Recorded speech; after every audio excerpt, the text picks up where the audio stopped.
elevarse no aire, somerxerse no mar e a fundirse na terra, chamáronlle o dragón.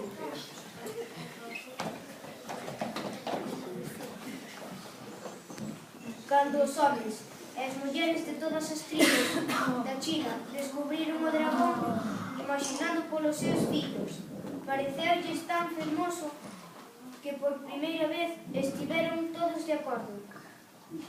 E entón decidiron que xamais farían a guerra entre eles.